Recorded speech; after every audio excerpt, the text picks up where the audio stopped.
السلام علیکم، welcome to my channel Novel Lab Voice. تمام ویڈیو اپڈیٹس کے لیے میرے چینل ناول لیب وائس کو سبسکرائب کر کے بیل نوٹیفیکیشن کو آن کر دیں۔ تو آئیے سنتے ہیں آج کی ویڈیو میں مصنفہ دعا فاطمہ کا ناول تم عشق جانا، ایپیسوڈ نمبر 8۔ صاحب، ایدن کی پکار پر زرار نے چہرہ موڑ کر اسے دیکھا۔ اس کے چہرے پر عجیب تاثر آیا جس نے ایدن کو ایک پل کے لیے ڈرا دیا۔ زرار نے جس لڑکے کو اس کے ساتھ دیکھا تھا اس کے بارے میں معلومات کرنے کی کوشش کی تھی، لیکن اسے بس یہی معلوم ہو سکا تھا کہ وہ گاڑی اس کی ذاتی نہیں تھی بلکہ رینٹ پر لی گئی تھی، اور صرف ایک ہی بار اس نے لی تھی۔ اس کا صرف نام ہی معلوم ہو سکا تھا۔ اسے ایسا لگ رہا تھا جیسے اس شخص نے خود ہی اپنی معلومات چھپائی ہوں۔ یہ بھی مشکوک بات تھی۔ اس لحاظ سے ایدن بھی شک کی زد میں آتی تھی۔ کیا ہے؟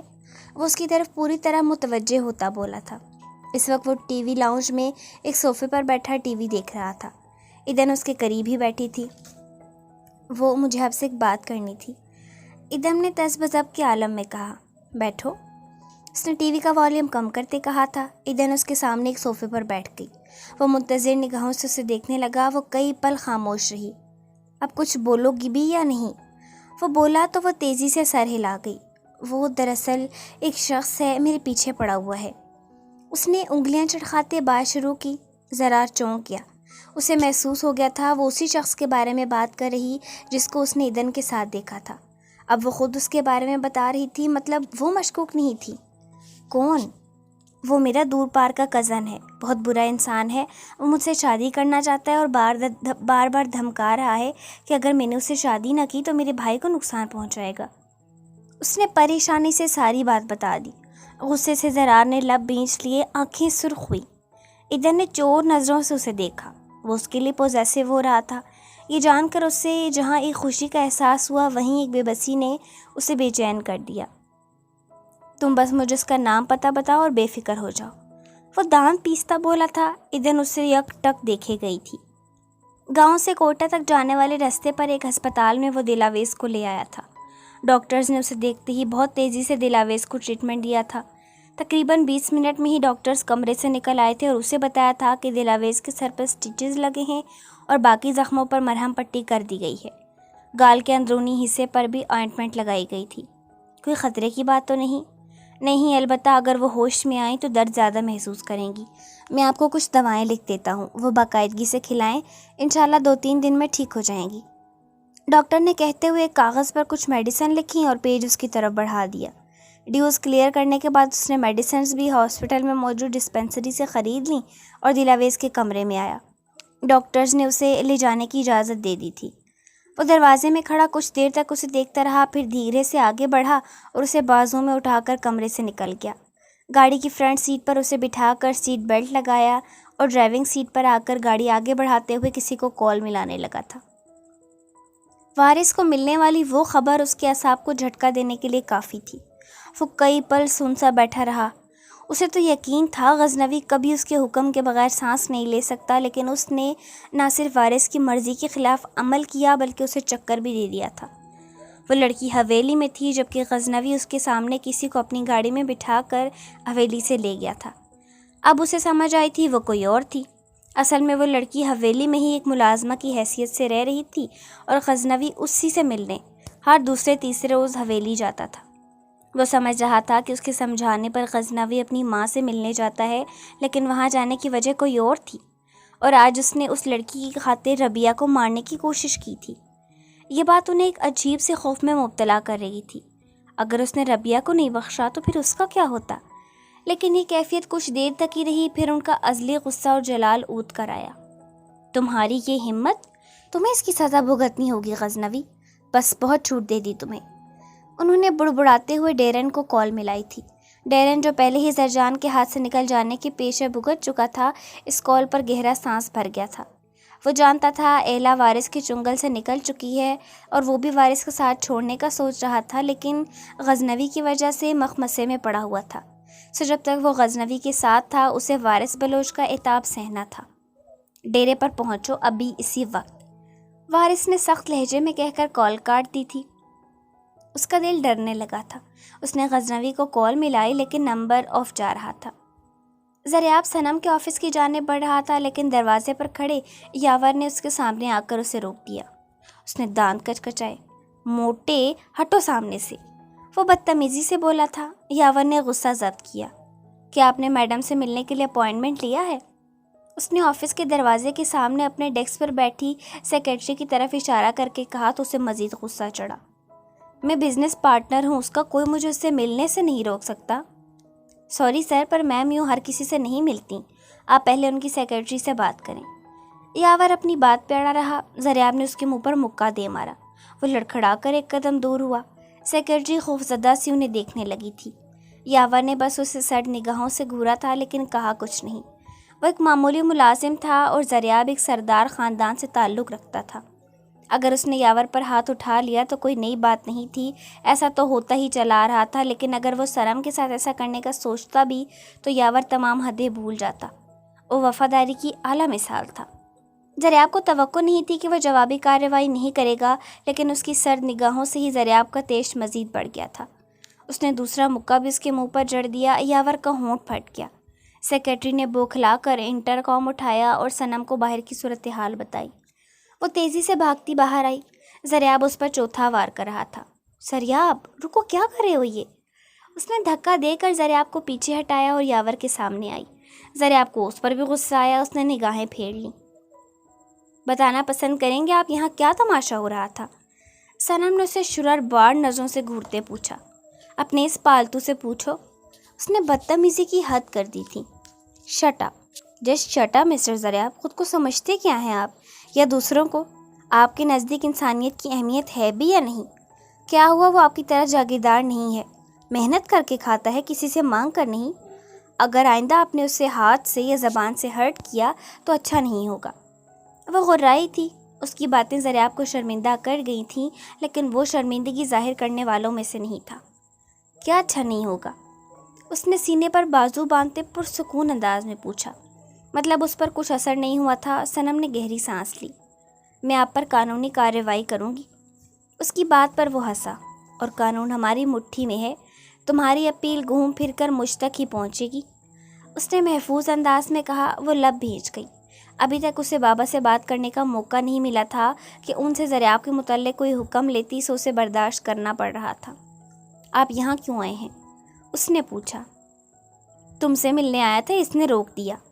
اس نے کہتے ہوئے یاور کی طرف اشارہ کیا جو اسے کھا جانے والی نظروں سے گھور رہا تھا۔ کیوں ملنا چاہتے تھے؟ اس نے پوچھا۔ تم جانتی ہو؟ وہ معنی خیزی سے مسکرایا۔ وہ کچھ دیر پرسوچ نظروں سے اسے دیکھتی رہی، پھر سر ہلایا۔ اندر آئیں، اس سپاٹ انداز میں کہتی آفس میں چلی گئی۔ زریاب یاور کو آنکھ مارتا اس کے پیچھے ہو لیا۔ مٹھیاں بھینچ کر رہ گیا۔ اس نے ایک جدید طرز کے بنگلے کے سامنے گاڑی روک کر ہارن دیا تو کچھ لمحوں بعد گیٹ کھل گیا۔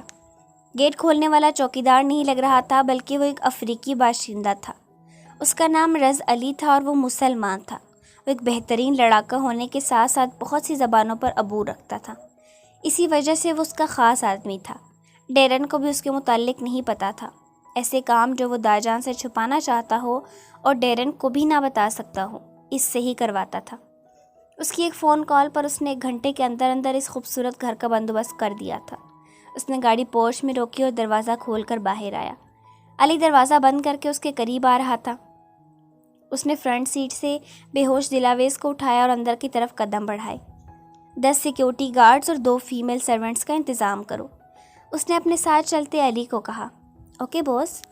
علی لاؤنج میں ہی رک گیا تھا جبکہ وہ دلاویز کو لیے ایک کمرے میں آ گیا تھا۔ اس نے ہی ڈاکٹر سے کہہ کر دلاویز کو ٹرینکولائز دلوا دیا تھا، اسی لیے وہ اب تک سو رہی تھی، جبکہ وہ خود کچھ دن تک نہ سونے کا ارادہ کر چکا تھا۔ زرجان کی دستار بندی کی رسم قبیلے کے لوگوں کے سامنے کی گئی تھی۔ تقریب سادہ تھی مگر لوگوں کی تعداد 10,000 کے قریب تھی۔ زرجان کا سینہ فخر سے چوڑا ہو رہا تھا اور گردن غرور سے اکڑ رہی تھی۔ اسے مشہور ہونے کا بھی کافی شوق تھا۔ وہ شوبز میں جانا چاہتا تھا، لیکن ان کے خاندان میں اس بات کو معیوب سمجھا جاتا تھا، سو اسے اپنی اس خواہش کو دبانا پڑا تھا۔ لیکن اب اس کی یہ خواہش بھی پوری ہو چکی تھی۔ کئی علاقوں کے لوگ اسے جان چکے تھے۔ دوسرا، اسے اتنے اختیارات مل گئے تھے کہ وہ اپنے باپ کے قاتل سے بدلہ لے سکتا۔ سرداری حاصل کرنے کی ایک وجہ یہ بھی تھی اور وہ تھی نگین۔ وہ اسے کسی بھی قیمت پر حاصل کرنا چاہتا تھا، اور جیسے اس کے کرتوت تھے، نگین جیسی پاکیزہ اور معصوم لڑکی اس کے پلے کبھی نہ باندھی جاتی۔ لیکن اب وہ سردار بن چکا تھا۔ عام لوگوں کے بارے میں فیصلے کرنے سے تو دستبردار تھا، لیکن اپنے بارے میں وہ خود فیصلہ کرنا چاہتا تھا، اور اب وہ پوری طرح بااختیار تھا۔ دستار بندی کی تقریب کے بعد وہ اسود کے ساتھ حویلی آیا تو معصومہ نے والہانہ انداز میں اس کا استقبال کیا۔ اس کی بھی یہ خواہش کی تھی اس کا بیٹا سردار بنے۔ پہلے وہ سردار کی بیوی تھی اور اب وہ ایک سردار کی ماں تھی۔ چاہے اس نے اپنے بیٹے کو ایسی توجہ نہیں دی تھی جو ایک ماں کو دینی چاہیے، لیکن اس سے اپنے سارے حقوق لینا چاہتی تھی۔ زرجان بھی اس سے محبت کرتا تھا، لیکن جب سے رونا ونی ہوئی تھی تب سے وہ ان سے کچھ دور ہو گیا تھا، اور پہلے کی طرح ان سے لاڈ نہیں اٹھواتا تھا، بلکہ ان کے سامنے سنجیدگی کا دامن پکڑے رکھتا۔ آمنہ چچی، خولا پھپھو، زوہان اور ذیہان نے بھی اسے مبارکباد دی تھی، لیکن نگین اس کے سامنے نہیں آئی تھی۔ اسے یہ اپنی توہین لگی تھی۔ رات کا کھانا سب نے اکٹھے ہی کھایا تھا۔ نگین کو تب اس کے سامنے آنا پڑا۔ وہ کسی کی پرواہ کیے بنا وقفے وقفے سے اسے گھورتا ہراساں کرتا رہا، اور کھانے کے آخر پہ اس نے بم پھوڑ دیا۔ چچا جان، مجھے آپ سے ایک ضروری بات کرنی ہے، اس نے اونچی آواز میں کہا تھا۔ کہو۔ انہوں نے غور سے اسے دیکھا۔ مجھے نگین سے شادی کرنی ہے، اس نے اعلانیہ انداز میں کہا تھا، جیسے پوچھ نہ رہا ہو، اپنا فیصلہ سنا رہا ہو۔ نگین کے گلے میں نوالہ اٹک گیا۔ وہ کھانستے ہوئے پیلی پڑ گئی۔ خولا اس کی کمر تھپکتے اسے پانی پلانے لگیں، جبکہ اسود کے ساتھ ساتھ زوہان اور ذیہان بھی غصے میں آ گئے۔ یہ کون سا طریقہ تھا پروپوزل دینے کا؟ کوئی لحاظ شرم نہیں تھا اسے۔ مجھے لگتا ہے تم ہوش میں نہیں، ورنہ ایسی بات نہ کرتے۔ اسود نے بمشکل غصے پر قابو پایا۔ اس میں کیا بری بات ہے؟ میں نے شادی کا ہی کہا ہے نا، کر تو نہیں لی؟ اس نے کندھے اچکائے۔ نگین سے وہاں رہنا محال ہو گیا۔ وہ اٹھ کر تیزی سے بھاگ گئی تھی۔ خولا پریشانی سے اسے جاتا دیکھنے لگی، جبکہ معصومہ نے ناک چڑھائی۔ اسے نگین پسند نہیں تھی، لیکن بیٹے کی مرضی کے سامنے وہ کیا کہہ سکتی تھی؟ شادی کی بات ایسے نہیں کی جاتی، کچھ اصول ہوتے ہیں۔ اپنی ماں سے کہو وہ خولا سے بات کرے، اگر وہ مان جائے تو بھی نگین سے پوچھے بغیر اس کی شادی تم سے نہیں ہو سکتی۔ اسود نے سمجھانے والے انداز میں کہا۔ اس نے اکتا کر گہرا سانس کھینچا۔ اس طرح تو ہو گئی تھی شادی۔ جو بھی ہے، یہ تو طے ہے نگین کی شادی مجھ سے ہی ہوگی۔ زرجان، تم حد سے بڑھ رہے ہو، زوہان نے کہا۔ نہیں تو، میں سردار ہوں، اور ایک سردار کے پاس اتنے اختیار تو ہونا چاہیے کہ وہ اپنی مرضی سے شادی کر سکے۔ کیوں؟ اس نے مسکرا کر معصومیت سے پوچھا۔ نگین کو بھی اس کی مرضی کرنے کا حق حاصل ہے، اسود نے دو ٹوک لہجے میں کہا۔ وہ دانت پر دانت جما کر رہ گیا تھا۔ اب اسے نگین کی مرضی بھی حاصل کرنی تھی۔ اس طرف کوئی رہتا ہے؟ انیکسی کی طرف جاتے ہوئے رونا نے سونی سے دائیں طرف اشارہ کرتے پوچھا، جہاں ایک چھوٹا سا کوارٹر بنا تھا۔ وہ انیکسی سے الگ تھا، جبکہ باقی کوارٹرز انیکسی کے اندر تھے۔ پتہ نہیں، لیکن مجھے لگتا ہے کوئی رہتا ہے۔ میں نے شاہدہ کو 1-2 دفعہ یہاں جاتے دیکھا ہے۔ سونی کو جتنا پتہ تھا بتا دیا۔ دیکھنے نہ چلے رات کو؟ رونا نے دلچسپی ظاہر کی۔ میں تو نہیں جاؤں گی، کیا پتہ جن بھوتی نکل آئے وہاں سے۔ وہ بدھک کر بولی۔ ڈرپوک ہی رہنا ساری زندگی۔ رونا ناک چڑھا کر کوارٹر میں داخل ہو گئی اور کمرے میں آ کر فون چیک کیا۔ اسی پل عریش کا میسج آیا۔ میں حویلی آ چکا ہوں، میرے کمرے میں آؤ، پھر بات کرتے ہیں۔ عریش کا میسج پڑھ کر مسکرا دی۔ اسے خود بھی نہ پتہ چلا وہ مسکرائی تھی۔ اب فائدہ نہیں رہا۔ سلطانہ بیگم کے پاس بیٹھے عریش نے اس کا جواب پڑھا تو وہ الجھا۔ کیوں؟ اس نے رپلائی کیا۔ وہ لڑکی حویلی سے جا چکی ہے، اس نے مختصراً بتایا۔ اچھا۔ عریش جواب بھیج کر سلطانہ بیگم کی طرف متوجہ ہو گیا۔ وہ حویلی میں آ کر سب سے پہلے اپنی ماں سے ہی ملتا تھا۔ رونا لاشعوری طور پر چاہتی تھی کہ وہ پھر کوئی بات کرے، لیکن اس کا میسج دوبارہ نہیں آیا تھا۔ وہ خود کو اس امید پر ڈپٹتی سونے کے لیے لیٹ گئی۔ دوسری طرف عریش کمرے میں آیا تو اسے کال کی۔ وہ چونک کر اٹھ بیٹھی اور اسکرین دیکھی۔ عریش کا نام اسکرین پر دیکھ کر اس کے بے چین دل کو سکون ملا۔ اب کیا ہے؟ اس نے کال پک کرتے ایسے کہا جیسے احسان کیا ہو۔ السلام علیکم، عریش نے جتانے والے انداز میں کہا۔ اس نے شاید اپنا بدلہ چکایا تھا۔ رونا نے دانت کچکچائے۔ وعلیکم السلام۔ میرے خیال سے ایک اور بات بھی تھی جو ہمارے درمیان ہوئی تھی۔ وہ بولا تو وہ سمجھ گئی کہ وہ کیا کہہ رہا ہے۔ ہاں تو؟ بے وقوف لڑکی، کچھ بھی الٹا سیدھا مت کرنا، مجھ سے ملو تاکہ تمہارا دماغ درست کروں۔ وہ بولا تو رونا ہنس دی۔ سوچ لیں سائیں، یہ ملاقات آپ کو مہنگی نہ پڑ جائے۔ میرے بارے میں تو جانتے ہیں نا آپ۔ اس نے شرارت سے کہا۔ اس کا علاج بھی ہے میرے پاس، تم میری فکر چھوڑو اور میرے کمرے میں آؤ۔ نہیں، میں اکیلی لڑکی کیسے رات کی خوفناک تاریکی میں اتنا زیادہ فاصلہ طے کر کے آپ کے پاس آ سکتی ہوں؟ بات آپ کو کرنی ہے تو خود آئیں، اس نے معصومیت سے کہا۔ اوکے، آتا ہوں۔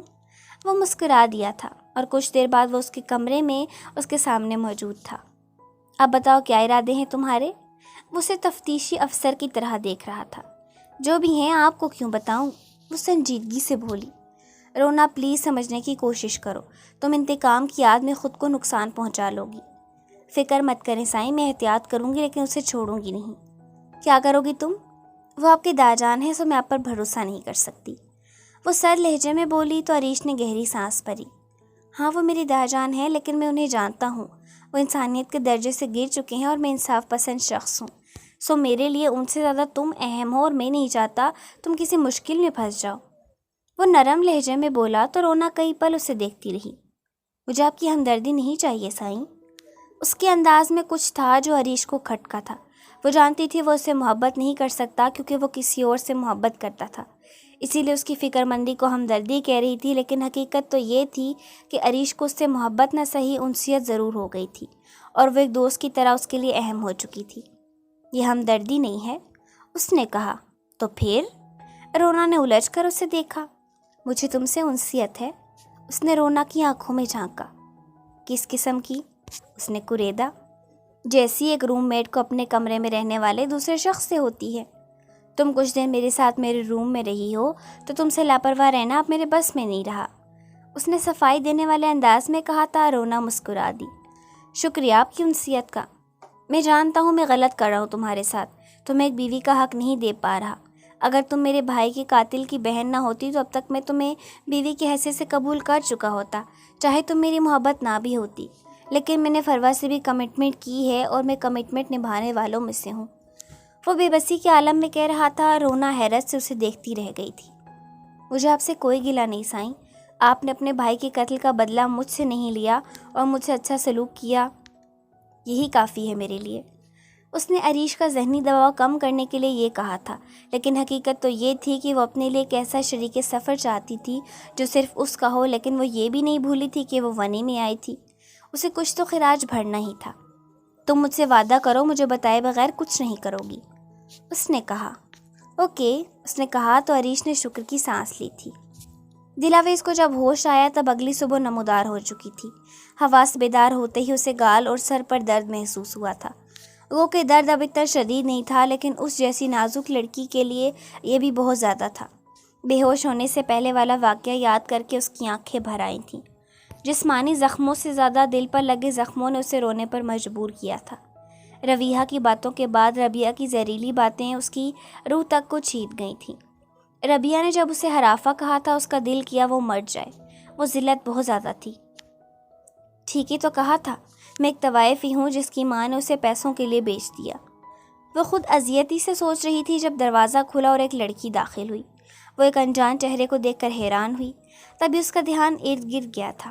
وہ کسی انجان جگہ پر تھی، یہ حویلی کا کمرہ تو نہیں لگتا تھا اور نہ نیکسی کا، پھر وہ کہاں تھی؟ اسے خوف نے آن گھیرا۔ ہیلو میم، اب طبیعت کیسی ہے آپ کی؟ وہ لڑکی مہذب لہجے میں بولی تھی۔ اسے کچھ حوصلہ ہوا لیکن وہ الجھ گئی تھی۔ آپ کون ہیں؟ وہ خوفزدہ سے پوچھتی زینب کو بہت معصوم لگی۔ میں یہاں کی ملازمہ ہوں، میرا نام زینب ہے۔ یہ کون سی جگہ ہے اور میں یہاں کیسے پہنچی؟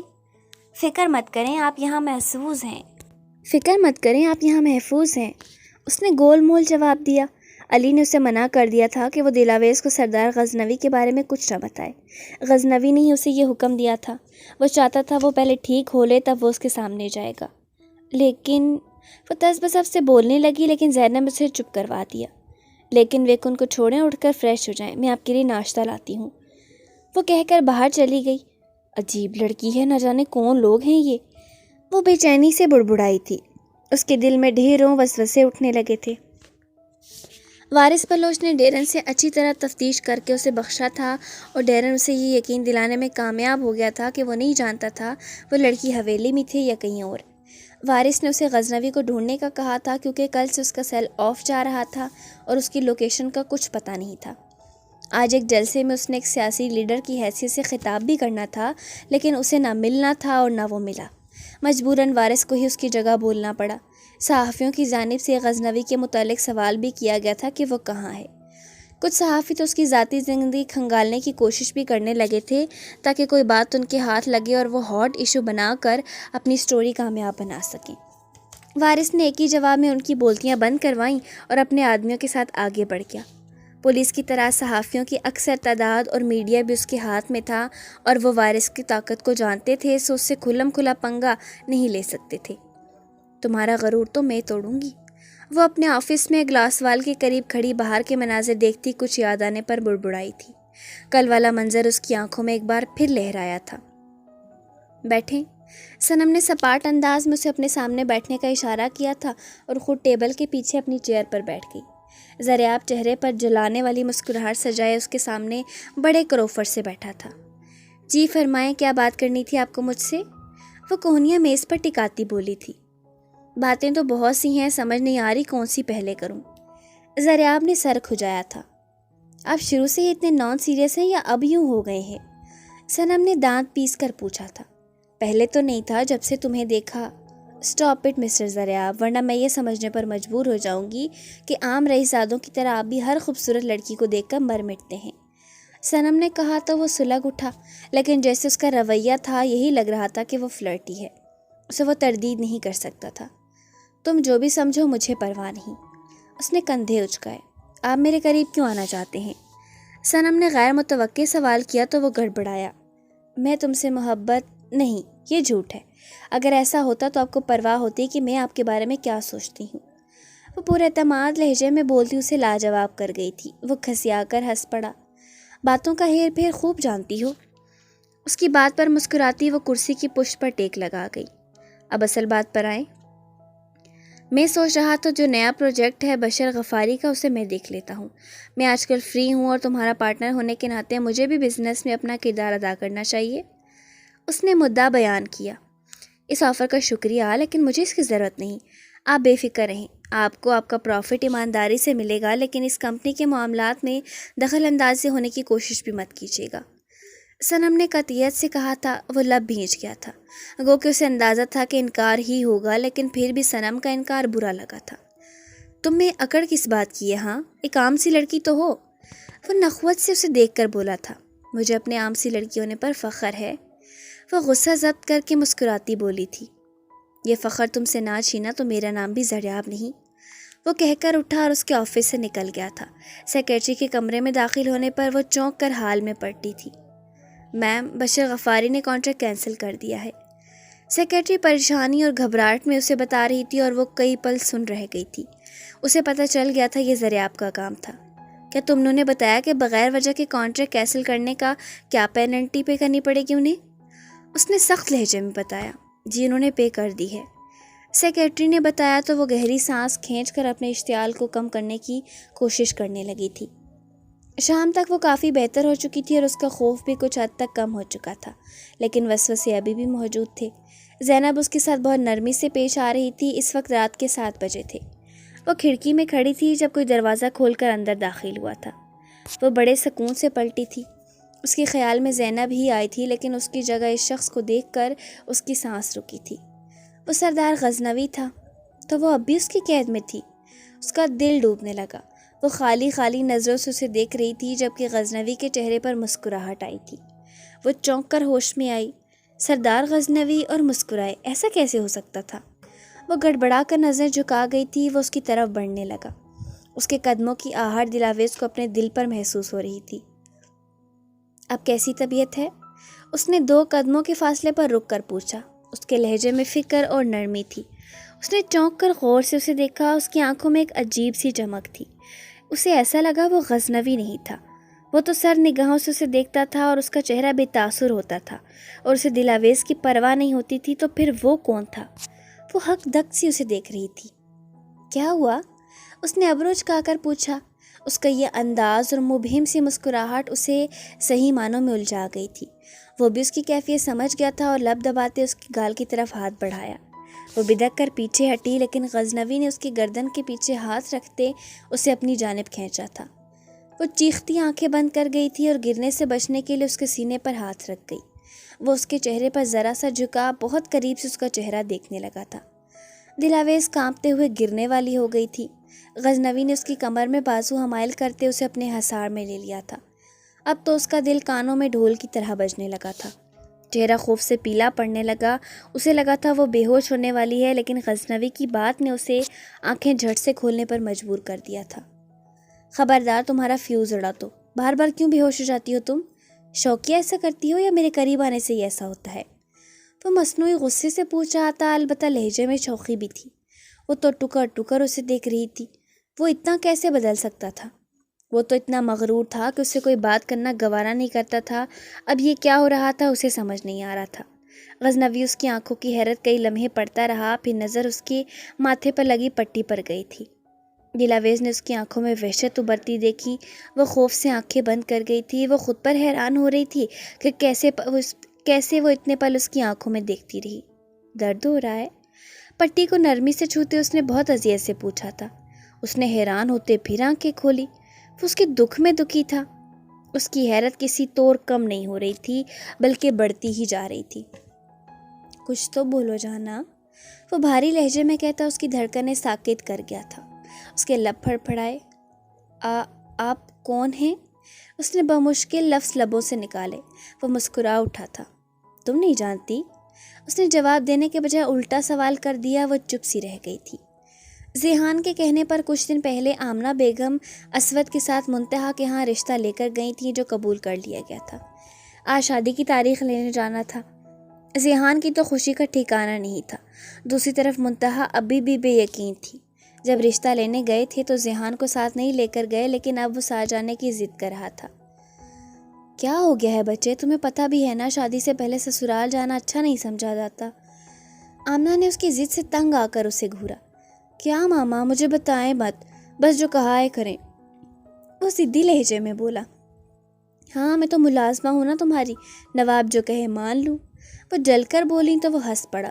او مائی ڈیئر موم، آپ تو جنت ہے میری۔ اس نے آمنہ کے گرد بازو حمائل کیے۔ بس کرو مکھن بازی، میں تمہاری کوئی بات نہیں ماننے والی، انہوں نے کہا تو ذیحان نے منہ بنا کر انہیں دیکھا۔ ظالم جنت، دان کچکچا کر کہتا وہ پیر پٹختا کمرے میں چلا گیا۔ پیچھے سے آمنہ کا کہکا گونجا تھا۔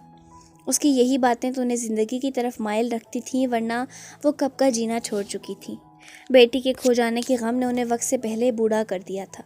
ذیحان اور ذوحان سے جتنا ہوتا ان کا خیال رکھتے اور دھیان بٹائے رکھتے۔ ذوحان تھوڑا سنجیدہ مزاج تھا، جبکہ ذیحان شرارتی اور ضدی تھا۔ وہ کمرے میں آیا اور منتہا کو میسج کیا، مجھے تمہارے گھر آنا ہے۔ نہیں پلیز۔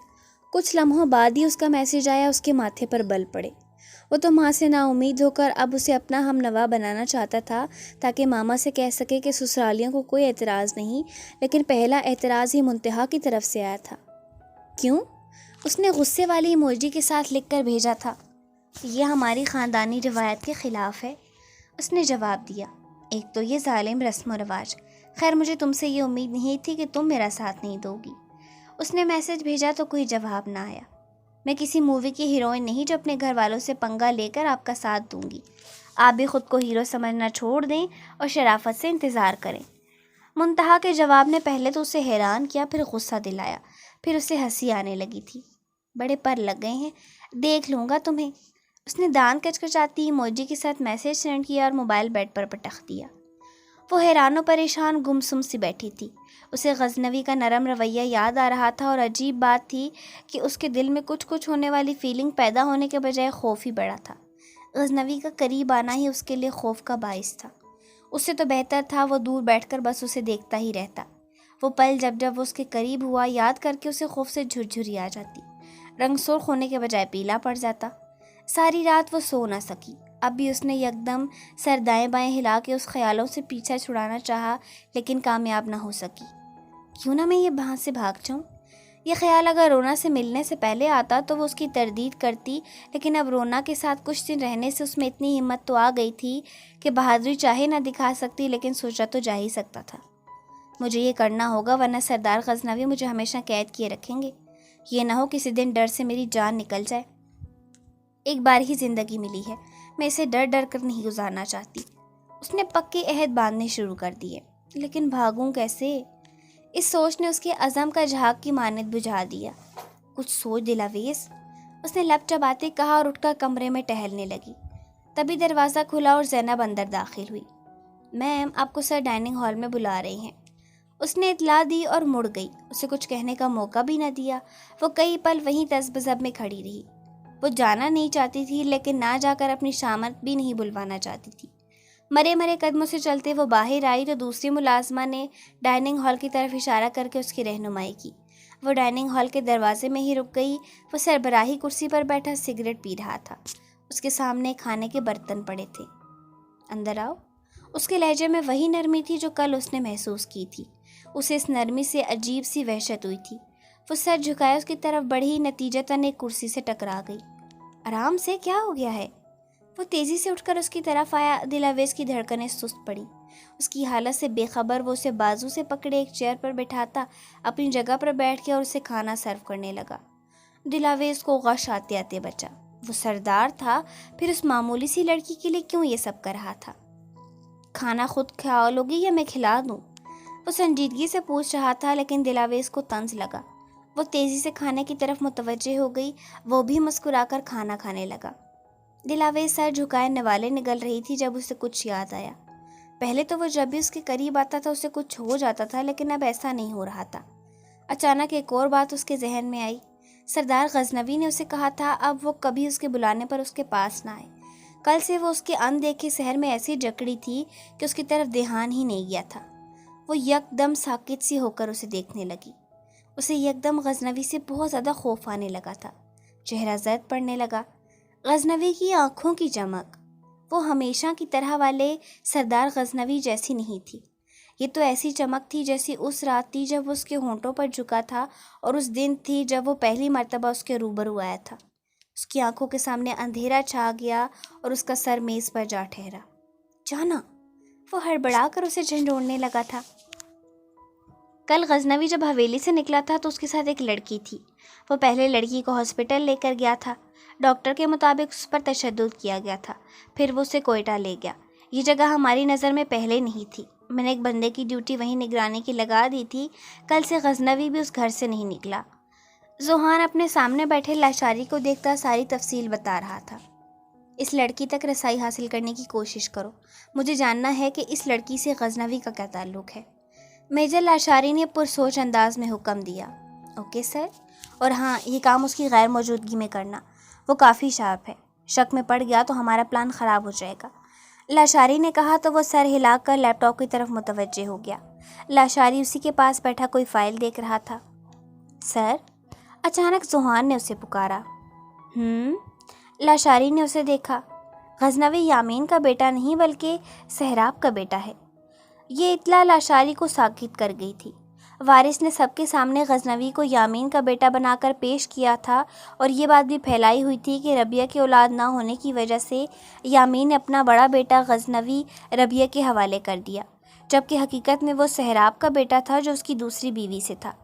یہ کوئی ایسی بات تو نہیں تھی جسے چھپایا جاتا۔ اکثر لوگ اولاد نہ ہونے کی وجہ سے دوسری شادی کر لیتے ہیں، لیکن اس سچ کو چھپا کر وارث نے یہ جھوٹ کیوں کہا کہ غزنوی یامین کا بیٹا ہے؟ اس کی وجہ ایک پل میں ہی لاشاری سمجھ چکا تھا۔ رونا نے چائے لا کر سلطانہ بیگم کے سامنے رکھی تھی۔ عریش بھی ان کے پاس موجود تھا۔ وہ بے اختیار اسے دیکھنے لگا تھا اور سلطانہ اس کی بے اختیاری نوٹ کیے گئی تھی۔ مجھے ایسا کیوں لگ رہا ہے کہ تم اپنے بھائی کو بھولتے جا رہے ہو؟ رونا ابھی جانے کے لیے مڑی ہی تھی کہ سلطانہ نے عریش پر طنز کیا۔ وہ خفیف سا ہو گیا۔ ایسی بات نہیں ہے ماما، وہ شرمندگی سے بولا۔ ایسا ہونا بھی نہیں چاہیے، وہ دشمنوں کی بیٹی ہے، یہ ہمیشہ یاد رکھنا، اور فکر مت کرو، جلدی میں خاندانی لڑکی سے تمہاری شادی کروں گی۔ سلطانہ کی بات رونا نے دروازے سے نکلتے ہوئے سنی تھی اور لب بھیج گئی، جبکہ عریش بے فکر ہونے کے بجائے فکر مند ہو چکا تھا۔ وہ تو دو سے نپٹ نہیں پا رہا تھا، سلطانہ تیسری کو بھی اس کی زندگی میں گھسیڑ رہی تھی۔ ماما، میں کسی کو پسند کرتا ہوں اور دوسری شادی اسی سے کروں گا، اس نے ملتوی لہجے میں مدعا بیان کیا۔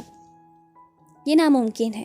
تم چاہو تو اس لڑکی کے ساتھ کچھ عرصہ دل بہلا سکتے ہو، لیکن اسے بیوی کا درجہ نہیں دے سکتے۔ انہوں نے سکون سے فیصلہ سنایا۔ کیوں؟ اس نے تلخ لہجے میں پوچھا۔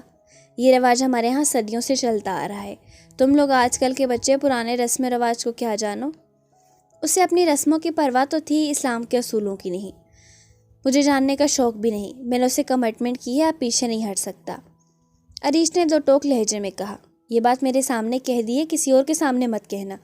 تم میرے ایک ہی بیٹے رہ گئے ہو، اگر تم نے داجان کی مرضی سے انکار کیا تو وہ تمہیں سزائے موت دینے سے بھی دریغ نہیں کریں گے، اس لیے بہتر ہے خاموش رہو۔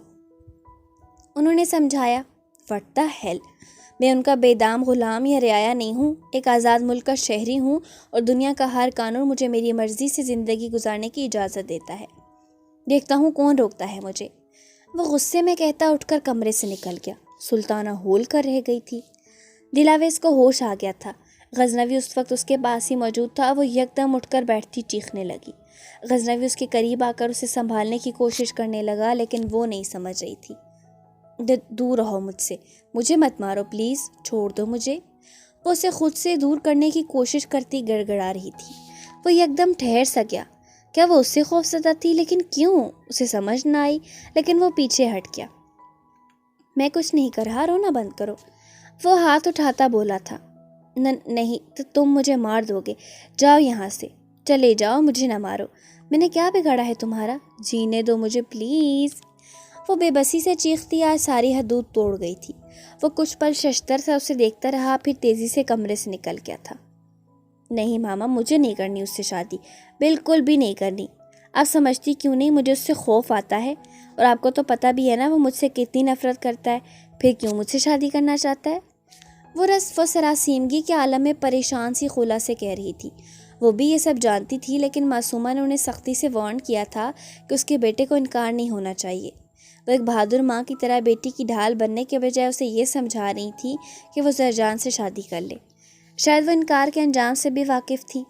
اگر انکار ہوتا تو معصومہ اس کی بیٹی سے بدلہ ضرور لیتی اور کہیں اور اس کا رشتہ بھی نہ ہونے دیتی۔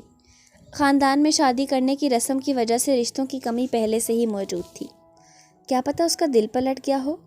وہ ماں کی خوش فہمی پر استہزائیہ مسکرائی۔ فطرت کبھی نہیں بدل سکتی، آپ جانتی ہیں نا وہ ایک بگڑا ہوا سخت مزاج لڑکا ہے، میرا اس سے کیسے نبھا ہو سکتا ہے؟ بیوی اگر اچھی ہو تو بگڑے ہوئے شوہر کو بھی سنوار سکتی ہے۔ انہوں نے اس کے سر پر ہاتھ پھیرتے کہا، یہ کام شوہر کی ماں کیوں نہیں کرتی؟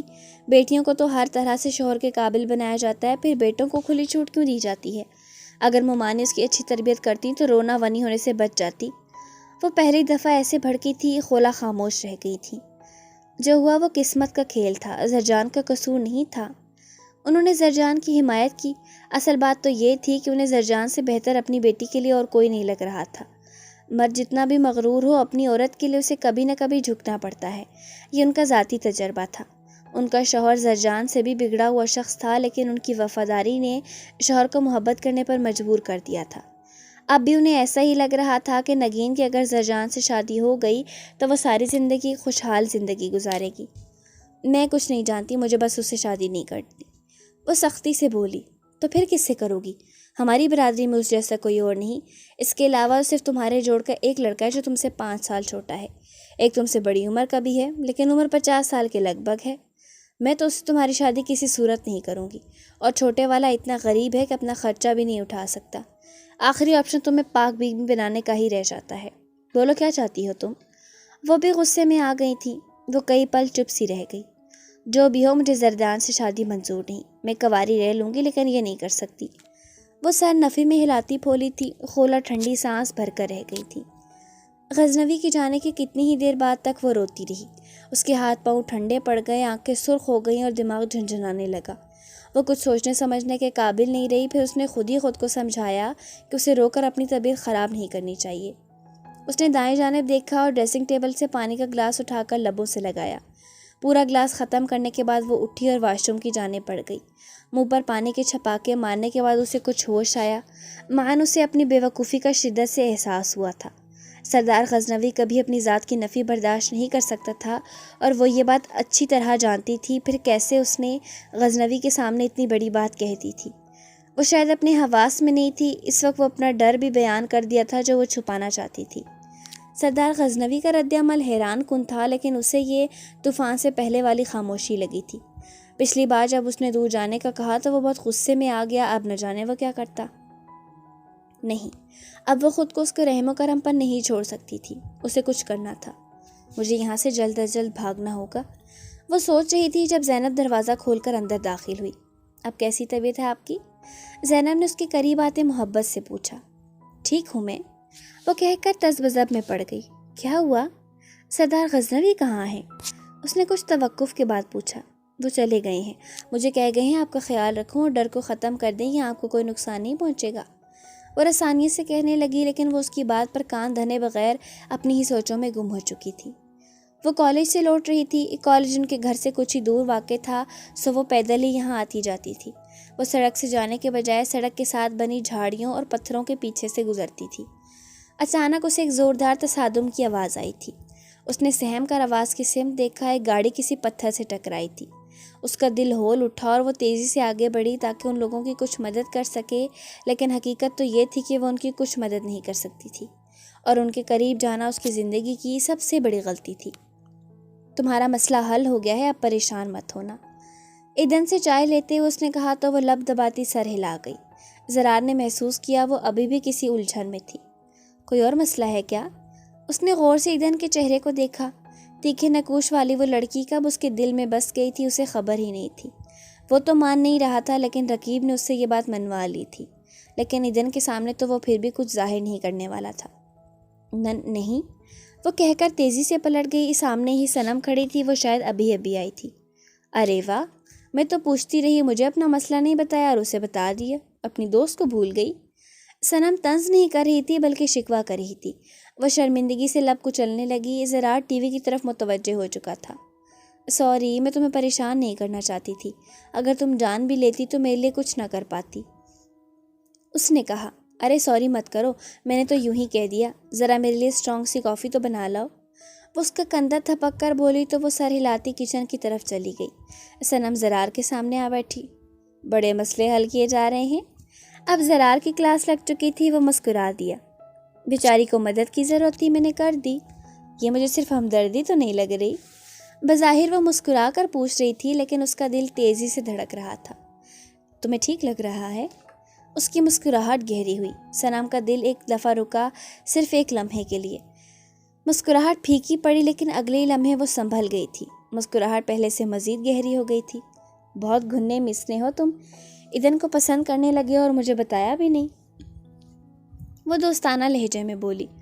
کیا بتاتا، مجھے خود ابھی پتہ چلا۔ ویسے تمہیں برا تو نہیں لگا؟ اس نے اچانک پوچھا۔ مجھے کیوں برا لگے گا؟ وہ انجان بن کر بولی۔ چاچو چاہتے ہیں کہ میں تم سے شادی کر لوں، لیکن دل بہت ضدی ہے۔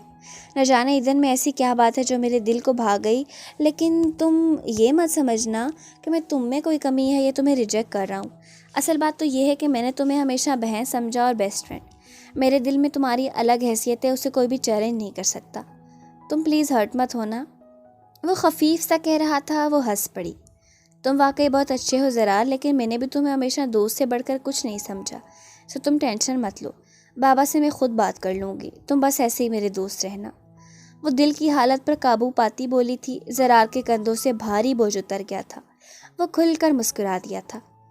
اس کی گاڑی گھر میں داخل ہوئی تو ڈیرن تیزی سے پوچھ کی جانب بڑھا تھا۔ او تھینک گاڈ، تم آ گئے، کہاں چلے گئے تھے تم؟ کوئی خبر بھی نہیں دی۔ وہ گاڑی سے باہر نکلا تو ڈیرن نے اس کے قریب آتے کہا تھا، تمہیں خبر دے کر جاتا تاکہ تم اس بے وقوف کو بھی خبر کر دیتے۔ وہ کہہ کر آگے بڑھ گیا۔ ڈیرن اسے دیکھ کر رہ گیا۔ تمہیں پتہ بھی ہے تمہارے غائب ہونے سے کتنے کام جمع ہو گئے تھے یہاں، اور تم جو حویلی میں کر کے آئے اس کی جواب طلبی مجھ سے ہوئی ہے، ڈیرن نے کہا تو اس کی آنکھیں ایک دم سے سرخ ہوئیں۔ مجھے اس عورت کی جان چاہیے ڈیرن، اور یہ کام تم کرو گے۔ اس نے رک کر ڈیرن کو دیکھا اور آگے بڑھ گیا۔ واٹ، میں کیسے؟ ڈیرن بوکھلا گیا۔ تم تو ایسے ڈر رہے ہو جیسے پہلی بار قتل کر رہے ہو۔ وہ سیڑھیاں چڑھتا بولا۔ گرے کرتا شلوار میں بلبوس، کندھوں پر مردانہ چادر ڈالے، وہ واقعی اتنا باروب لگ رہا تھا کہ اسے سردار کہا جاتا۔ لیکن میں تمہارے گرینڈ پا کے خلاف جا کر یہ کام نہیں کر سکتا۔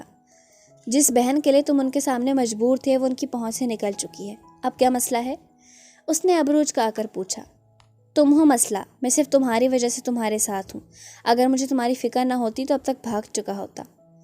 میری فکر چھوڑو، اپنی بہن کو ڈھونڈو اور کہیں غائب ہو جاؤ، میں سنبھال لوں گا سب، لیکن فی الحال اس عورت کو قتل کرو، میں اب اس کی شکل بھی نہیں دیکھنا چاہتا۔ وہ کہہ کر کمرے میں داخل ہو چکا تھا اور شال اتار کر صوفے پر رکھتا وارڈروب کی جانب بڑھ گیا۔ اچھا ٹھیک ہے، تم فی الحال ان کاموں کی طرف تو توجہ دو جو تمہارے بغیر ادھورے پڑے ہیں، ڈیرن نے ٹالنے والے انداز میں کہا تھا۔ کل دیکھوں گا، ابھی مجھے آرام کرنا ہے، جاؤ یہاں سے، وہ کہہ کر واش روم میں شاور لینے چلا گیا۔ ڈیرن نے گہری سانس بھری۔ رونا کو عجیب سی اداسی نے گھیر رکھا تھا۔ اس نے عریش اور سلطانہ کی ساری باتیں سن لی تھیں۔ عریش اپنی زندگی مرضی سے گزارنے کا قائل تھا، پھر اس کی طرف سے آنکھیں کیوں بند کر لی تھی؟ اس نے جب کہا تھا کہ وہ طلاق چاہتی ہے اور اپنی مرضی سے زندگی گزارنا چاہتی ہے تو اس نے کہا وہ طلاق نہیں دے سکتا۔ یہ اس کی انا کو گوارا نہیں تھا کہ اس کی دسترت میں آئی عورت کسی اور کے قبضے میں نہ جائے۔ نہ جانے لوگوں کو انا رشتوں سے زیادہ مقدم کیوں ہوتی ہے۔ وہ کیسے فروا کے لیے اپنی خاندانی رسموں کے خلاف ڈٹ گیا، لیکن اس کی خاطر کیا کیا تھا اس نے؟ کسی کے سامنے اس کی حمایت نہیں کی تھی۔ وہ انیکسی میں رہ رہی تھی جبکہ اس کی جگہ عریش کا کمرہ تھا۔ کیا وہ اس کے لیے رسم و رواجوں کے خلاف نہیں لڑ سکتا تھا؟ اس سوال نے رونا کو اپنی بے وقتی کا شدت سے احساس دلایا تھا۔ کتنی خواہش تھی اس کی کہ کوئی ہو جو اس کے لیے ساری دنیا سے لڑ جائے، جو اسے لال حویلی کی قید سے چھڑا کر اپنی دنیا میں لے جائے اور اپنے دل میں بسا لے، لیکن حقیقت میں شاید ایسا کبھی نہیں ہوتا۔ یہ سب کہانیوں میں ہوتا ہے اور وہ غلط انسان سے امیدیں لگا رہی تھی۔ وہ تو ونی میں آئی تھی اور کیسے اس کی خاطر وہ اپنے گھر والوں سے لڑتا۔ سب اسے بے غیرت کہتے جو بیوی کے حسن کے سامنے اپنے بھائی کو بھول گیا۔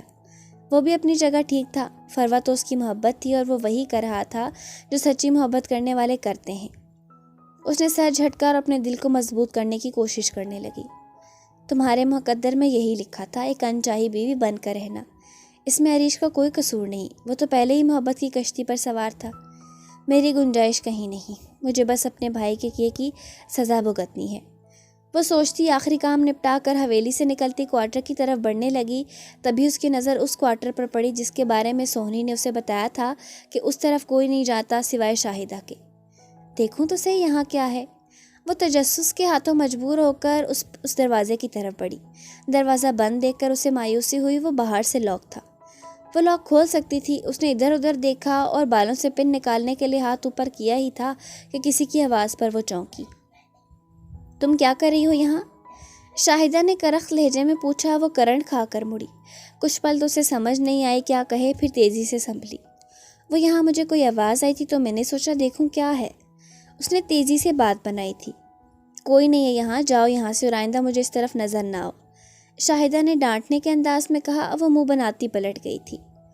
غزنوی چیکنگ سوٹ میں ملبوس بگلے کے پچھلی جانب موجود تھا۔ وہ اپنے جم میں 1 گھنٹہ گزار کر اب اپنے ٹائیگر کے پاس آیا ہوا تھا۔ پنجوں کے بل بیٹھا، وہ سفید چیتے کے سر پر ہاتھ پھیر رہا تھا اور چیتا اس کے اوپر چڑھنے کی کوشش میں مصروف تھا۔ اس کے لب مسکرائے تھے، تبھی اس کا فون بجا۔ اس نے فون اٹھا کر کال اٹینڈ کی۔ دوسری طرف زرار تھا۔ السلام علیکم، میں زرار ہوں۔ دوسری طرف سے آنے والی بات پر اس نے بیزاری سے منہ بنایا۔ میں نے تم سے کہا تھا اب مجھ سے رابطہ مت کرنا، اس نے سخت لہجے میں کہا۔ آپ کا حکم سر آنکھوں پر سرکار، لیکن ایک ضروری بات کے لیے آپ کو فون کرنے کی جسارت کی۔ اس کا لہجہ بظاہر سنجیدہ تھا، لیکن غزنوی کو اس کی آواز میں شرارت محسوس ہو گئی تھی۔ کہو، مجھے آپ کو کچھ بتانا ہے، آپ کی ماں کے بارے میں۔ زریشہ نام ہے نا ان کا؟ اس کی بات پر غزنوی کے دل نے ایک بیٹ مس کی تھی۔ تمہیں کیسے پتا؟ اس بات کو چھوڑیں جناب، اگر آپ ان کے بارے میں جاننا چاہتے ہیں تو مجھ سے مل لیں۔ کہاں آؤں؟ وہ بے اختیار بولا تھا۔ زرار فاتحانہ مسکرایا اور اسے اپنے فلیٹ کا ایڈریس دے دیا۔ غزنوی کے دل میں بے چینی پھیل چکی تھی۔ اس کا دل کر رہا تھا ابھی زرار کے پاس پہنچ جائے اور اسے سب کچھ اگلوا لے، لیکن زرار نے اسے ایڈریس کے ساتھ وقت بھی دیا تھا۔ وہ مقررہ وقت سے پہلے نہیں جا سکتا تھا، سو اسے انتظار کرنا تھا۔ اسے دلاویز کا خیال آیا۔ اس نے حویلی جانے کا فیصلہ کیا اور ملازم کو چیتے کے متعلق کچھ ہدایت کرتا اپنے کمرے میں چلا گیا۔ کچھ دیر بعد گاڑی میں بیٹھا بنگلے سے نکل رہا تھا۔ جب حویلی پہنچا تو 9:30 بج چکے تھے۔ ہر بار کی طرح اس کے آتے ہی حویلی میں ہلچل مچ چکی تھی، لیکن آج اس نے کچھ غیر معمولی محسوس کیا تھا۔ وہ اندر آیا تو لاؤنج خالی تھا۔ سیڑھیوں کی جانب بڑھتے ہوئے اس کی نظریں دلاویز کی متلاشی رہیں، لیکن وہ اسے کہیں نظر نہ آئی۔ سیڑھیاں چڑھتے وہ فرسٹ فلور پر آیا تو اسے رباہ نظر آ گئی۔ اسے دیکھتے ہی وہ بھاگنے کے لیے مڑی۔ رکو! غزنوی کی پکار پر مرتے کیا نہ کرتے کہ مصداق اسے رکنا پڑا۔ دلاویز کہاں ہے؟ اس نے پوچھا تو ربا نے حیرت سے اسے دیکھا۔ کیا مطلب؟ آپ بھی تو اسے لے کر گئے تھے؟ وہ ہونک بلی بولی تھی۔ واٹ میں؟ وہ بھونچکا رہ گیا، دل کسی خدشے کے سچ ہو جانے پر ڈوبنے لگا۔ جی آپ کو بھول گیا کیا؟ اس نے معصومیت سے پوچھا۔ غزنوی نے پیشانی مس لی۔ تم مجھے پوری بات بتا سکتی ہو؟ اس نے تحمل سے پوچھا۔ ربا سمجھ گئی اسے وہ سب بھول چکا ہے، کیونکہ اس وقت اس کی حالت خراب تھی۔ اب تو اسے بھی شک ہونے لگا تھا کہ ادا غزنوی پر جن آتا ہے۔ آپ اس وقت بہت غصے میں تھے، جیسے آپ پر کوئی جن آیا ہو۔ آپ نے بی بی جان کو مارنے کی کوشش بھی کی تھی۔ وہ ڈرتے ہوئے بتانے لگی۔ وہ ششدر رہ گیا۔ او گاڈ، وہ ٹھیک تو ہے نا؟ وہ پریشانی سے پوچھنے لگا۔ جی اب ٹھیک ہیں، اس نے کہا تو غزنوی نے بات کو اصل رخ کی جانب موڑا۔ میں نے انہیں کیوں مارنے کی کوشش کی اور دلاویز کو کہاں لے گیا؟ یہ تو مجھے نہیں پتا۔ بی جان نے دلاویز کو مارا تھا، اس لیے آپ نے انہیں مارا اور دلاویز کو ساتھ لے گئے۔ اس کی بات سن کر وہ کئی پل خاموش رہا۔ کیوں مارا تھا بی بی جان نے دلاویز کو؟ اس نے پوچھا۔ ربا کو سمجھ نہ آئی وہ کیا جواب دے۔ وہ انہیں پتہ چل گیا تھا کہ آپ دلاویز کو پسند کرتے ہیں۔ اس نے نظریں چراتے کہا۔ آخر یہ سب اسی کی وجہ سے ہی تو ہوا تھا۔ کیسے؟ وہ جیسے سمجھ گیا تھا اسی سے غلطی ہوئی تھی۔ مجھے نہیں پتا، وہ گھبرا کر کہتی اپنے کمرے کی طرف بھاگ گئی۔ غزنوی نے اضطراری انداز میں بالوں میں ہاتھ پھیرا اور کچھ سوچ کر ڈیرن کو کال ملائی۔ وہ دلاویز کو لے گیا۔ ڈیرن، اسے ڈھونڈو پلیز، اس نے بے قراری سے کہا تھا۔ میم رات کے کھانے پر آپ کیا لیں گی؟ زینب نے اس کے کمرے میں داخل ہوتے پوچھا۔ اس نے آنکھیں پرسوچ انداز میں گھمائیں اور کچھ سوچا۔ تم جو چاہو بنا لو، لیکن پہلے میری تھوڑی سی مدد کر دو، میری وارڈروب سیٹ کر دو، اس نے معصوم سے چہرے کو مزید معصوم بنا کر کہا۔ زینب مسکرا کر سر ہلاتی ڈریسنگ روم میں چلی گئی۔ وہ تیزی سے آگے بڑھی اور ڈریسنگ روم کے دروازے کو باہر سے بند کر دیا۔ زینب ہکا بکا رہ گئی اور دروازہ پیٹتی چلانے لگی۔ اس کی گھٹی گھٹی آواز باہر تک آ رہی تھی۔ دلاویز کمرے سے باہر بھاگی۔ کچھ دور اسے دوسری ملازمہ نظر آئی۔ بات سنو، زینب گر گئی، اسے بہت چوٹ لگی ہے، اس نے کانپتے ہوئے جھوٹ بولا۔ وہ ملازمہ تیزی سے اس کے کمرے کی طرف بھاگی، وہ بھی اس کے پیچھے ہو لی۔ جیسے ہی وہ اندر داخل ہوئی، دلاویز نے کمرے کا دروازہ بھی باہر سے بند کیا۔ اس کے چہرے پر پسینہ نمودار ہو چکا تھا اور ہاتھ پاؤں پھول رہے تھے۔ کمرے کے باہر سے بہت آہستہ آوازیں باہر آ رہی تھیں۔ وہ دل میں اللہ کو یاد کرتی سیڑھیوں داخلی دروازے سے باہر آئی تو گیٹ پر دیواروں کے ساتھ سیکیورٹی گارڈ کھڑے نظر آئے۔ اسے اپنا منصوبہ ناکام ہوتا محسوس ہوا۔ نہیں، ابھی نہیں تو پھر کبھی نہیں۔ اس نے سر نفی میں ہلایا اور خود کو حوصلہ دیتی دائیں جانب بڑھنے لگی۔ 4 دیواری اور رہائشی عمارت کے بیچ تینوں اطراف ایک گیلری تھی جس کے بارے میں وہ جان چکی تھی۔ کیا پتہ وہاں سے نکلنے کا کوئی راستہ مل جائے۔ اسی امید پر وہ گیلری میں داخل ہو گئی اور لمبی سی گیلری میں چلتی کونے تک پہنچ گئی۔ نکر مڑتے ہی اس کا ٹکراؤ کسی شخص سے ہوا تھا۔ وہ چیختی نیچے جا گری اور ہراساں نظروں سے سامنے دیکھا۔ وہ کوئی سیکیورٹی گارڈ نہیں تھا، جینس شرٹ میں خوش شکل نوجوان لڑکا تھا۔ اس نے پیک کیپ پہن رکھی تھی، اس کی آنکھوں میں عقابی چمک تھی۔ وہ ذوحان تھا، ISI کا ایجنٹ۔ دلاویز یہ سوچ بھی نہیں سکتی تھی کہ وہ خفیہ ایجنسی کی نظروں میں آ چکی ہے اور اس کے سامنے وہ لڑکا ایک گمنام سپائی تھا۔ دلاویز؟ ذوحان نے اس کا نام لیا تاکہ وہ اس کا اعتماد حاصل کر سکے۔ آپ کون ہیں اور آپ کو میرا نام کیسے پتہ؟ وہ حیرت سے پوچھتی اٹھنے کی کوشش کرنے لگی۔ ذوحان نے اسے بازو سے پکڑ کر اٹھنے میں مدد دی۔ تم مجھے دوست سمجھ سکتی ہو، کیا تمہیں کسی مدد کی ضرورت ہے؟ اس نے غور سے دلاویز کو دیکھا۔ اسے محسوس ہو گیا تھا وہ بھاگنے کی کوشش کر رہی تھی۔ ہاں مجھے یہاں سے نکلنا ہے، میری مدد کرو۔ وہ اپنے پیچھے قدموں کی آہٹ محسوس کرتی تیزی سے بولی تھی۔ چلو میرے ساتھ۔ وہ اسے لیے بیک گیٹ کی جانب بڑھا جہاں موجود سیکیورٹی گارڈ کو وہ بے ہوش کر چکا تھا۔ زریاب ایک بار پھر اس کے آفس میں اس کے سامنے فاتحانہ مسکراہٹ لیے بیٹھا تھا اور نظروں ہی نظروں میں اسے جیسے کہہ رہا تھا، دیکھ لیا مجھ سے پنگا لینے کا انجام، آپ کیا ارادے ہیں؟ اس نے خود پر ضبط کیے رکھا، اس لیے نہیں کہ وہ کمزور پڑ گئی تھی، بلکہ اس لیے کہ اسے زریاب سے بدلہ لینا تھا۔ آج تک جو وہ اس کے ساتھ کر چکا تھا اسے سود سمیت سب لوٹانا تھا۔ وہ خود کو اس کے لیے تیار کر رہی تھی۔ خیریت، آج تم نے مجھے خود بلایا؟ وہ تنزیہ کہہ رہا تھا۔ خیریت ہی ہے، چائے لیں گے یا کافی؟ اس نے انٹرکام کی طرف ہاتھ بڑھاتے ہوئے کہا۔ زریاب اس کے بدلے رویے پر حیران ہوا۔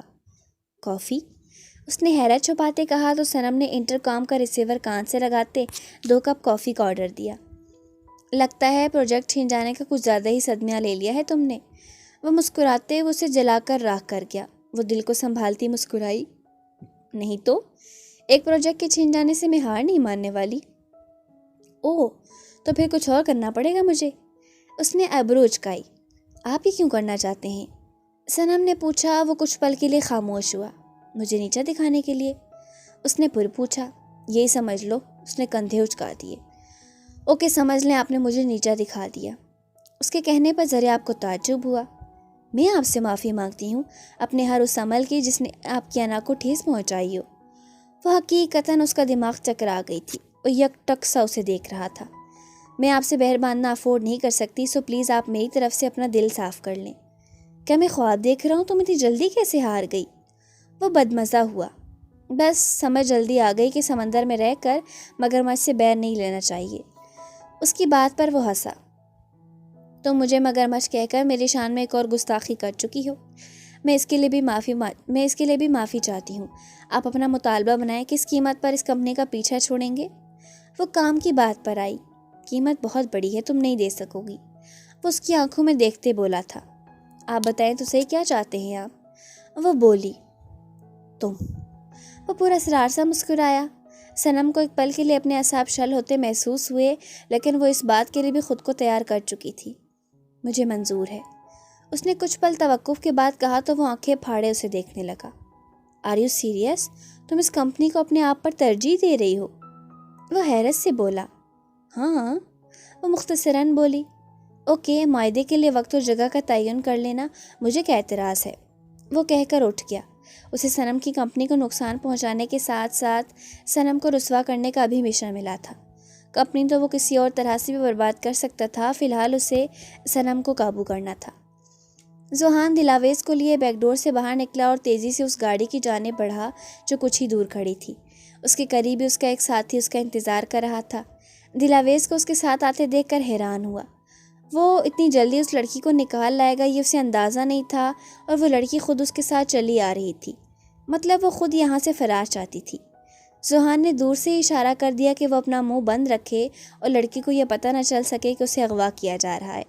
وہ مسکراہٹ چھپاتا دروازہ کھول کر تیزی سے ڈرائیونگ سیٹ پر بیٹھ گیا۔ ذوحان دلاویز کے ساتھ پچھلی سیٹ پر بیٹھا تھا۔ ان کے بیٹھتے ہی گاڑی آگے کو دوڑ پڑی۔ دلاویز نے دیکھا بیک ڈور پر سیکیورٹی گارڈز نمودار ہو چکے تھے، لیکن وہ ان کی پہنچ سے دور جا چکی تھی۔ اسے ابھی تک اس بات پر یقین نہیں آ رہا تھا۔ سیکیورٹی گارڈز نے گاڑی پر ایک دو گولیاں بھی برسائیں اور پیچھا کرنا چاہا، لیکن ذوحان کے ساتھی نے کافی پھرتی دکھائی تھی اور جلدی ان کی نظروں سے اوجھل ہو گئے۔ لیکن پھر بھی کتنی ہی دیر اس کا دل تیزی سے دھڑکتا رہا اور دماغ سن رہا۔ کچھ دیر بعد اس کی حالت بہتر ہوئی تو اس نے گاڑی میں موجود نفوس کی طرف توجہ کی۔ نہ جانے وہ کون لوگ تھے، کہیں وہ ایک مشکل سے نکل کر کسی دوسری مشکل میں تو پھنسنے نہیں جا رہی تھی۔ آپ لوگ کون ہیں اور میری مدد کیوں کر رہے ہیں؟ وہ ڈوبتے دل کے ساتھ شک بھرے لہجے میں پوچھنے لگی۔ دیکھیں، ڈرے نہیں، ہم اچھے اور شریف لوگ ہیں اور آپ کی مدد کرنا چاہتے ہیں۔ ذوحان نے گڑبڑا کر کہا۔ کیوں کرنا چاہتے ہیں؟ میں یہی تو پوچھ رہی ہوں۔ دراصل ہمارا تعلق پولیس سے ہے، ہمارا کام ہی لوگوں کی مدد کرنا ہے، ذوحان کے ساتھی نے جواب دیا۔ لیکن آپ لوگوں نے پولیس یونیفارم تو نہیں پہنا ہوا، اور آپ کو کیسے پتہ چلا مجھے کسی مدد کی ضرورت ہے؟ وہ تعجب سے پوچھنے لگی۔ اور آپ کو یقین نہیں تو یہ دیکھ لیں۔ ذوحان نے اس کی طرف ایک کارڈ بڑھایا جس کے ذریعے وہ کسی بھی ہوٹل یا کمپنی کی تلاشی لینے کے لیے استعمال کرتے تھے۔ یہ خفیہ پولیس کی طرح کا آئی ڈی کارڈ تھا۔ وہ کسی کو یہ نہیں بتا سکتے تھے کہ اس کا تعلق کس شعبے سے ہے، لیکن انہیں اختیارات کی بھی ضرورت تھی، سو خفیہ پولیس کا کارڈ ایک بہترین سورس تھا۔ دلاویز نے کارڈ پکڑ کر دیکھا تو اسے یقین آ گیا۔ اوہ، تو آپ خفیہ پولیس سے ہیں، ایسے کہے نا۔ وہ اپنے شک کرنے پر کھسیا کر بولی تو دونوں نے مسکراہٹ دبائی تھی۔ وہ کالج سے واپس حویلی لوٹ رہی تھی۔ اسے آنے جانے میں 2 گھنٹے لگتے تھے۔ اکثر اسے دریاب پک اینڈ ڈراپ کرتا، لیکن کبھی کبھار ڈرائیور بھی آ جاتا۔ اب بھی وہ ڈرائیور کے ساتھ تھی۔ گاڑی ایک لمبی سڑک پر محو سفر تھی۔ سڑک کے دائیں بائیں کبھی پتھریلی چٹانیں آ جاتیں تو کبھی لہلہاتے کھیت۔ وہ سفر کے دوران ان نظاروں سے بہت لطف اندوز ہوتی تھی، اور اب بھی ہو رہی تھی۔ اچانک گاڑی ایک جھٹکا لگا کر رک گئی۔ وہ چونک گئی۔ کیا ہوا انکل؟ فیول ختم تو نہیں ہو گیا؟ اس نے پریشانی سے پوچھا۔ نہیں، گاڑی میں کوئی مسئلہ ہو گیا، میں چیک کرتا ہوں۔ ڈرائیور کہہ کر گاڑی سے باہر نکل گیا اور بونٹ اٹھا کر چیک کرنے لگا۔ وہ بے چینی سے ادھر ادھر دیکھنے لگی۔ اگر گاڑی یہیں رکی رہتی تو وہ حویلی کیسے پہنچتی؟ حویلی سے گاڑی منگوانے میں بھی کافی وقت لگنا تھا۔ وہ حویلی سے ابھی 1.5-2 گھنٹے کی مسافت پر تھی۔ بی بی جی، مسئلہ زیادہ ہے، گاڑی مکینک کو دکھانی پڑے گی، ڈرائیور نے کہا۔ پھر اب؟ اس نے سہم کر کہا۔ میں حویلی کال کرتا ہوں، دوسری گاڑی منگوا لیتا ہوں، آپ فکر مت کریں، اس نے تسلی دینے والے انداز میں کہا اور فون نکال کر کسی کو کال ملانے لگا۔ اس میں تو کافی وقت لگ جائے گا، وہ مایوسی سے بولتی سیٹ کی پوچھ سے ٹیک لگا گئی۔ کچھ ہی دیر گزری، ایک گاڑی ان کے قریب سے گزر کر کچھ آگے گئی، پھر رک گئی۔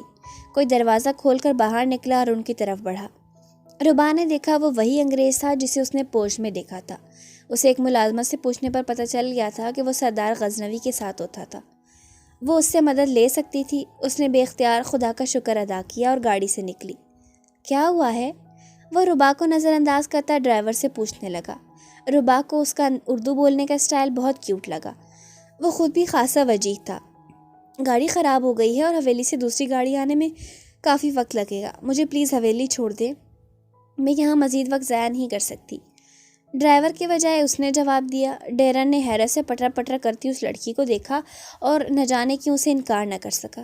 اوکے، آپ گاڑی میں بیٹھے، اس نے مؤدب لہجے میں کہا اور ڈرائیور سے کچھ بات کی۔ ڈرائیور بھی اسے غزنوی کے ساتھ دے چکا تھا۔ اس نے ڈرائیور کے سامنے ہی غزنوی کو کال ملائی اور اسے ربا کے بارے میں بتایا۔ ہاں، اسے احتیاط سے لے کر جانا، اگر اسے ذرا سی بھی خراش آئی تو تمہاری خیر نہیں، غزنوی نے مسکراتے ہوئے کہا۔ پتہ ہے، اس لیے احتیاط ہی کروں گا، تم ڈرائیور سے بات کر کے اسے مطمئن کر دو، اس نے کہہ کر فون ڈرائیور کی طرف بڑھایا۔ یہ میرا ساتھی ہے، تم ربا کو اس کے ساتھ بھیج دو اور حویلی اطلاع کر دو، غزنوی نے کہا اور کال کاٹ دی تھی۔ وہ اپنی گاڑی کی طرف آیا تو ربا فرنٹ سیٹ سنبھال چکی تھی۔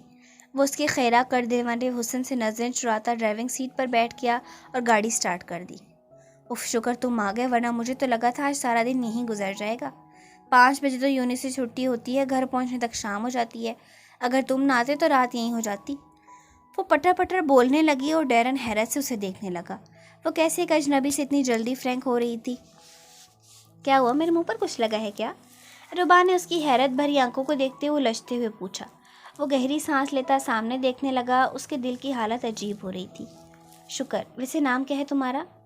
ڈیرن۔ اچھا ہے، تم بھی پیارے ہو کافی، ویسے مجھے انگریز کچھ خاص پسند نہیں، وہ اپنے خیالات کا اظہار کرتی بولی۔ ڈیرن اسے ایک بار پھر دیکھے بغیر نہ رہ سکا۔ میرا نام ربا ہے، میں دا غزنوی کی چچا زاد بہن ہوں، ربا نے اپنا تعارف کروایا۔ وہ خاموش رہا۔ تم بہت کم بولتے ہو، ربا نے اس کی خاموشی پر اکتا کر کہا۔ اور آپ بہت زیادہ، ڈیرن نے جواب دیا۔ وہ خفیف سی ہوئی۔ ہاں تو زبان ہے تو بولوں گی نا، ویسے تم نے اردو کہاں سے سیکھی؟ اس کی بات پر ڈیرن کو یاد آیا، وارث نے شروع میں اسے کئی پاکستانی لوگوں کی نگرانی میں رکھا تھا، اس نے آہستہ آہستہ ان سے اردو سیکھ لی تھی اور غزنوی کے ساتھ اردو بولنے لگا تھا۔ کہاں گم ہو گئے ہو؟ ربا نے کہا تو وہ چونکا۔ کہیں نہیں، وہ اتنا کہہ کر پھر خاموش ہو گیا۔ بور انسان، ربا بڑبڑا کر کھڑکی سے باہر دیکھنے لگی۔ گہرے سرمئی رنگ کے کرتا شلوار میں بلبوس غزنوی زرار کے فلیٹ پر موجود تھا۔ وہ لاؤنج میں ایک صوفے پر مضطرب سا بیٹھا تھا اور زرار اس کے لیے کافی بنانے کچن میں گیا ہوا تھا۔ کچھ دیر بعد وہ واپس آیا تو اس کے ہاتھ میں 2 کپ کافی کے تھے۔ اس نے ایک غزنوی کے سامنے رکھا اور مقابل صوفے پر بیٹھ گیا۔ اب بتاؤ، کیا جانتے ہو تم میری ماں کے بارے میں؟ غزنوی نے کافی کو ہاتھ لگائے بغیر پوچھا۔ کافی پی لیں پھر بتاتا ہوں، زرار نے کہا تو اسے غصہ آیا۔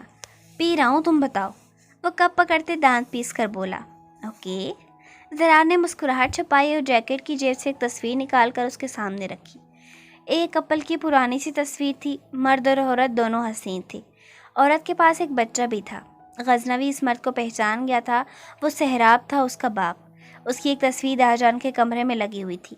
داجان نے اسے بتایا تھا کہ وہ اس کے باپ کی تصویر ہے۔ اسے اپنے باپ کے بارے میں کچھ بھی یاد نہیں تھا۔ اس کی زندگی کی ابتدائی 15 سال اس کے لیے معمہ تھے۔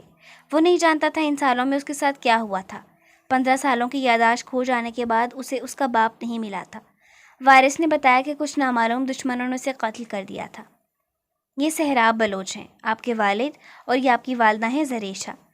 زرار نے اسے بتایا۔ وہ کئی پل خاموشی سے تصویر دیکھتا رہا، پھر زرار کی طرف نظر اٹھائی۔ اور یہ آپ کے بچپن کی تصویر ہے، کہ آپ کو آپ کے والدین یاد نہیں؟ زرار نے کہا۔ اس نے گہری سانس لے کر نفی میں سر ہلایا۔ مجھے کچھ یاد نہیں، اس نے گہری سانس بھری۔ اوہ، اسی لیے، وہ بڑبڑایا۔ کیا اسی لیے؟ غزنوی نے پوچھا۔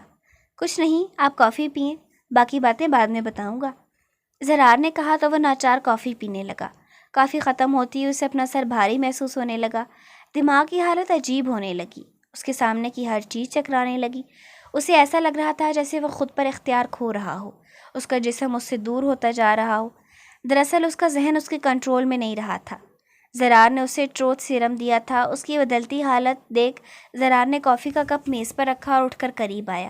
غزنوی ایک ہاتھ میں سر گرائے ایک طرف جھک رہا تھا۔ زرار نے اس کے کندھے کو پکڑ کر سیدھا کیا۔ ہوش میں رہو، تمہیں ہوش میں رہنا چاہیے۔ اب اس کا لہجہ نرم نہیں بلکہ سپاٹ تھا۔ غزنوی نے ادھ کھلی بوجھل آنکھوں سے اسے دیکھا۔ اس کا دماغ معاف تھا، وہ کچھ بھی نہ سوچ پایا۔ میں تم سے کچھ سوال پوچھوں گا، اس کا سچ سچ جواب دینا۔ زرار نے صوفے کی پشت پر ہاتھ رکھتے ذرا سا جھکتے اس سے کہا تھا۔ وہ خاموشی سے اسے دیکھ رہا تھا۔ تم کون ہو؟ اس کے جواب میں وہ کچھ نہ بولا۔ میں کچھ پوچھ رہا ہوں، جواب دو، کون ہو تم؟ زرار نے نسبتاً اونچی آواز میں پوچھا۔ غزنوی۔ غزنوی نے بے اختیار کہا تھا۔ اس پر اس کے دماغ میں جو بھی تھا وہ کچھ نہیں چھپا سکتا تھا۔ کیا کرتے ہو؟ زرار نے پوچھا۔ غزنوی نے جواب نہیں دیا۔ وارث کے لیے کیا کیا کرتے ہو؟ زرار نے پھر پوچھا۔ اسلحہ اور ڈرگس اسمگل کرتا ہوں، غزنوی نے بتایا۔ اور؟ پتہ نہیں، اس کی آنکھیں بند ہونے لگی تھی۔ کیا تم وارث کے کہنے پر قتل بھی کرتے ہو؟ ہاں۔ کتنے قتل کیے ہیں؟ اس کے جواب میں غزنوی نے ایک گینگ کا نام لیا تھا جو وارث کا دشمن تھا، اور وارث نے غزنوی کو اسے ختم کرنے کا حکم دیا تھا۔ اس کے علاوہ دوسری بار اسے زرجان کا قتل کرنے کا حکم ملا، لیکن اس نے قتل نہیں کیا۔ زرار الجھ چکا تھا۔ اس گینگ کے بارے میں وہ رپورٹ پڑھ چکا تھا۔ انہیں ایک ایک گولی مار کر ہلاک کیا گیا تھا، جبکہ اس کی اطلاع کے مطابق غزنوی کا جس مافیا سے تعلق تھا اس میں تشدد کیے بنا قتل نہیں کیا جاتا تھا، اور اس گینگ کا ہر ممبر تشدد کرنا جانتا تھا۔ تم جھوٹ بول رہے ہو، اس کے علاوہ بھی تم نے کئی قتل کیے ہیں، سب بتاؤ مجھے، اس نے سخت لہجے میں پوچھا۔ مجھے نہیں پتا۔ اچھا یہ بتاؤ تمہارے ساتھ کیا مسئلہ ہے؟ زرار نے پوچھا، لیکن وہ بے ہوش ہو چکا تھا۔